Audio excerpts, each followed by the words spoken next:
guys. It's going to end soon mga kapiksi, and ang kapalit nitong mga sakripisyo na 'to or mga problema na 'to is mga blessings mga kapiksi. There's a light at the end of the tunnel guys 'no.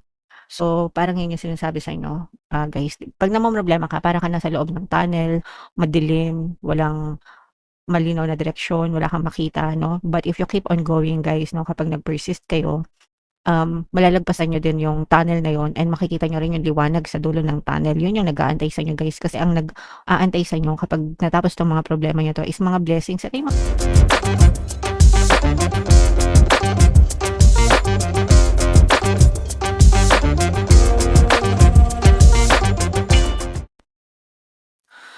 Hello guys, hello Taurus. Welcome back to Pinoy Pixie Tarot. Ang pamagat ng episode natin for tonight is New Moon Kapalaran para ngayong May to June guys, para sa Taurus, Sun, Moon, Rising Sign, and Venus. So yung ating New Moon guys ngayong May ay sa May 16, tapos yung next na New Moon naman natin ay sa June 15, mga kapiksi. June 15. So, ang reading na to ay para sa period na yan. And unahin natin tong moon message para sa inyo, Taurus. Hold your vision, mga kapiksi, no? So, ibig sabihin nito, you stay true to your desires. You stay true sa mga ambition nyo. Kailangan fixed yung ambition nyo or vision nyo hanggang sa mag-manifest siya. Huwag kayong susuko, huwag niyong bibitawan hanggang sa ma-achieve niyo siya sa inyong physical reality.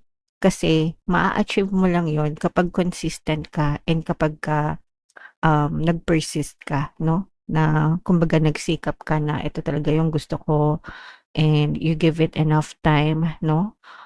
Para alam mo, mag-materialize siya sa iyong physical reality, mga kapiksi, okay? Hindi yung susubukan mo, after a month, after 2 months, 3 months, wala kang makita agad na resulta, susuko ka na, no? So, hindi ganon. Yung mga successful na tao, guys, they build their dreams through consistency and sa pagiging persistent, guys, okay? Alright, so attune to the moon, yes, just say the word a lot and see how it feels. So yung yes, mga kapiksi, it's a very affirmative word, guys, no? And yeah, so just say it a lot para ma-build yung momentum mo, ma-motivate ka. Anong yes mo sa buhay? So, i-comment mo na sa comment section, yes, yayaman ako, yes, uunlad ako, yes, magiging masaya ako, yes, aasenso ako, yes, magiging successful ako, yes, magtatagumpay ako, okay? So, kahit anong yes, mga kapiksi, no? I-type mo na sa comment section, gusto ko mabasa kung anong yes mo sa buhay. Stay in power, faith and patience are needed. Kailangan talaga ng faith, kailangan talaga ng patience, mga kapiksi. Kapag nagtanim ka ng halaman, no, hindi naman yan, pag tinanim mo, magbubunga agad kinabukasan, no? It takes time, mga kapiksi. Kailangan mo siyang alagaan, kailangan mong diligan, paarawan, minsan lagyan ng pataba, no? And depende kung ano yung tinanim mo. There are some na mabilis tumubo and there are some na matagal tumubo, guys, no? Ganun din sa buhay natin, no? Yung mga natatamasa natin sa buhay, it also takes time bago siya magbunga. Ang importante is inaalagaan mo kung ano yung tinanim mo, mga kapiksi. So, kailangan talaga ng tiwala, kailangan ng patience na tutubo din yan, lahat ng tinanim nyo, guys, okay? Alright. Someone needs to back down, avoid stagnation. Yung stagnation, guys, yung pagiging stuck sa buhay. So, ang nagiging dahilan pagiging stuck natin sa buhay is kapag paulit-ulit kayong nega. Okay? So, I'm sure kung matagal na kayong subscriber dito sa ating channel, palagi nyo yan naririnig sa akin, guys. Kasi yun lang naman talaga yung dahilan ng pagkaka-stuck nyo sa buhay, yung pagiging nega nyo, okay? Alright, and yeah, so kung ayaw nyo ma-stuck kayo sa buhay, tigilan nyo na yung pagiging nega, mga kapiksi, and focus on your desires and mga ambisyon sa buhay, okay? Alright, so yeah. So, ito naman, up next, tingnan naman natin yung love message. Ito guys, tingnan naman natin yung mga mensahe sa inyo ng person nyo, mga kapiksi. I can't stop thinking about you. Lalo na guys, kung palagi kayo nakikinig ng pampabalisa subliminal natin dito sa ating channel. Libre lang yon mga kapiksi, no? And kung mapapansin nyo dun sa title, nakalagay talaga doon is 24/7. Kasi yung sa affirmations na nilagay natin doon, is paggising nila hanggang pagtulog nila mga kapiksi, kayo pa rin yung laman ng isip nila. Kahit hindi nyo sila nakikita, kahit di kayo nag-uusap, kahit matagal na kayong walang communication, walang contact, guys, pag pinakinggan nyo yung pampabalisa subliminal, talagang iisipin nila kayo. And basahin nyo yung mga comment doon guys, no, as in talagang super effective guys. And kapag naramdaman nyo na balisa kayo guys, balisa yung person nyo. Okay? So, yan yung first message nila guys. Hindi sila makatigil sa kakaisip sa inyo, Taurus. Pero, we need to let each other go, no? So, maaring may nangyaring hindi maganda sa inyo, mga kapiksi. Kaya, para sa person mo, kailangan nyo ng iwanan ang isa't isa, guys, no? So, magre-resonate ito dun sa mga kapiksi natin na may mga pinagdadaanan na matindi at hindi na ma-resolve yung mga issues nyo sa relationship, guys. Alright? And I want to feel that way again. Kung ano man yung gusto niyang maramdaman. Siguro, guys, gusto niyang maramdaman ulit yung dati. Kung ano man yung dati na masaya, dati na malaya, dati na walang problema, dati na I don't know kung anong dati, pero meron siyang hinahanap, guys, no? And probably itong hinahanap niya is yung parang freedom niya, guys, no? Before kayo in a relationship or something, no? Siguro masyado siyang nasasakal sa relasyon niyo, or masyado siyang maraming limitation after niyong magkarelasyon, guys. So, probably hinahanap-hanap niya yung kanyang kalayaan. Alright? So, comment down below if feeling nyo naka-resonate kayo dyan, guys. So, shuffle natin to. Hanapin natin yung energy ng moon at saka yung energy ng Taurus, guys. Habang sinashuffle ko to, panoorin nyo muna yung video natin regarding sa ating paano mag-manifest ng abundance video course. Kapiksi, sawa ka na ba sa mga struggles at hirap sa buhay mo? Masipag ka ba at masikap sa buhay ngunit hindi ka pa rin umaasenso? Ilang beses ka na bang nag-attempt mag-negosyo at mag-invest pero palagi ka pa rin nalulugi? Sa pagkakataon na ito ay maaaring may subconscious beliefs ka na nagiging balakid sa iyong pag-unlad at pagyaman.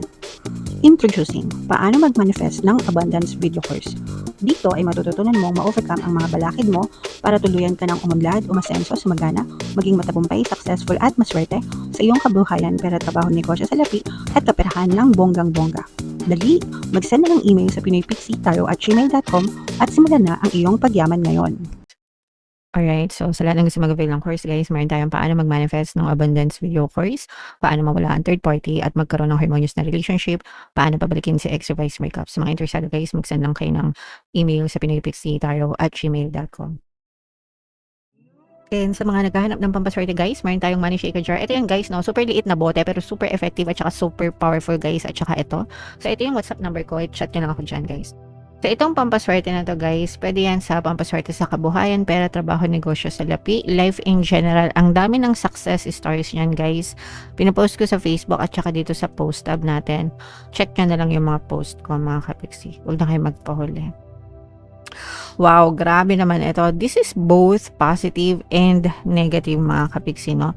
So, for some of you guys, merong mga pighati na na-experience kayo, guys, no? Ito yung mga problema, mga kapiksi, na dinanas nyo. Marami kayong pagsubok na pinagdaanan, guys. Marami kayong, kumbaga parang, alam nyo yung gera, guys, no? Parang ganun, parang maraming gera kayo na pinagdaanan na nagpahirap sa inyo, guys, pero nakasurvive pa rin kayo. Yun yung maganda dito, guys. It's going to end soon, mga kapiksi, and ang kapalit nitong mga sakripisyo na to or mga problema na to is mga blessings, mga kapiksi. There's a light at the end of the tunnel, guys, no? So parang yun yung sinasabi sa inyo, guys. 'Pag namomroblema ka, para ka nasa loob ng tunnel, madilim, walang malinaw na direksyon, wala kang makita, no? But if you keep on going, guys, no, kapag nag-persist kayo, malalagpasan nyo din yung tunnel na yon, and makikita nyo rin yung liwanag sa dulo ng tunnel. Yun yung nag-aantay sa inyo, guys, kasi ang nag-aantay sa inyo kapag natapos tong mga problema nyo to is mga blessings. Ito yung mga blessings sa pera, guys, no? Ito yung liwanag na nag-aantay sa inyo, mga kapiksi, and ang dala-dala sa inyo yan is puro blessings sa kaperahan. Ito, guys, this is blessings, pagpapala, kasaganaan, abundance of money, wealth, and riches. Kumbaga, ibibigyan ka ng rewards ni universe, mga kapiksi, dahil sa good karma mo, dahil sa pagiging matyaga mo, hindi ka nag-give up sa buhay, kahit na hirap ka na, kahit marami kang problema na pinagdaanan, no? And very rewarding, no? Sobrang matatamis, mga hitik na bunga ang kapalit ng mga sakripisyo ng mga kapiksi. So, pagpapalain ka, guys, no? And for some of you, kung wala naman talaga kayong problema sa buhay, mga kapiksi, lalo pa talagang mananagana yung buhay nyo, no? Sa kaperahan, very stable yung source of income nyo. Kung meron kayong fixed source of income, may mga trabaho kayo, or may mga business kayo. Kung may mga business kayo, guys, lalo pang lumalago yung business nyo. Kung may mga trabaho kayo, guys, pwede kayo magkaroon ng salary increase, o kaya naman mga overtime, ganyan. And syempre, kapag may overtime, dagdag sweldo yan, dagdag take home pay, mga kapiksi, maaaring may mga incentives din or mga bonus, no? Kaya dumadami yung take home pay nyo, guys, no? Pero paldo-paldo kayo sa mga blessings, paldo-paldo kayo sa kaperahan, Taurus, no? So yan yung nag-aantay sa inyo, basta magsikap kayo sa buhay, mga kapiksi. Mamamanifest nyo itong mga recovery na to, guys, kasi nga, di ba, malalampasan nyo itong mga problema na to. So mamamanifest nyo itong mga recovery, pagbangon, pagbawi sa buhay. Maaaring may mga bagong opportunities din na nag-aantay sa inyo, mga kapiksi, para sa inyong pagbangon. Pero again, guys, no, dito sa mga pagbangon na to, yan ang mga nag-aantay sa'yo, mga biyaya, blessings, pagpapala, lalo na yung kasaganaan sa kaperahan, mga kapiksi. Okay? So, i-mind nyo na, guys, yan sa comment section. Super nice, super ganda. For some of you, guys, nakita ito, guys, talagang ramdam natin yung pagkakaroon nyo ng pasensya. Mahaba yung pasensya ng iba, at saka masipag kayo. And handa na kayong talikuran, handa na kayong mag-move on, mga kapiksi, from your past, guys, no? Handa na kayong talikuran itong mga problema na to, and magsimula ng bagong journey sa buhay nyo. And may mga tao din na handang tumulong sa inyo, mga kapiksi. May mga, parang ano kayo, guys, parang reborn, ganyan, parang, or born again, reborn, parang ipinanganak ulit, ganyan, na parang mataas yung energy level nyo, nagbago yung mga perception nyo, nagbago yung mga pananaw nyo sa buhay, mga kapiksi. Okay? And avoid nyo na yung mga kanagahan, guys. And maging consistent lang kayo palagi sa pagiging positibo, Taurus. Okay? Alright. So, i-mind nyo na, guys, itong mga biyaya na itong mga blessings na to, kasaganaan sa pera, guys, no? Kasi yan, at saka yung mga manifestation ng mga recovery, yan talaga yung mga magagandang set of energies na nakita natin for you, Taurus. Alright, comment down below if naka-resonate kayo. For more tarot readings, guys, ito yung playlist nyo. Ito naman yung ating success stories ng paano mag-manifest ng abundance video course. Panoorin nyo itong video natin, guys, about money shaker jars. Thank you for liking, sharing, and subscribing. See you next time, guys. I love you all. Have a nice day. Bye-bye.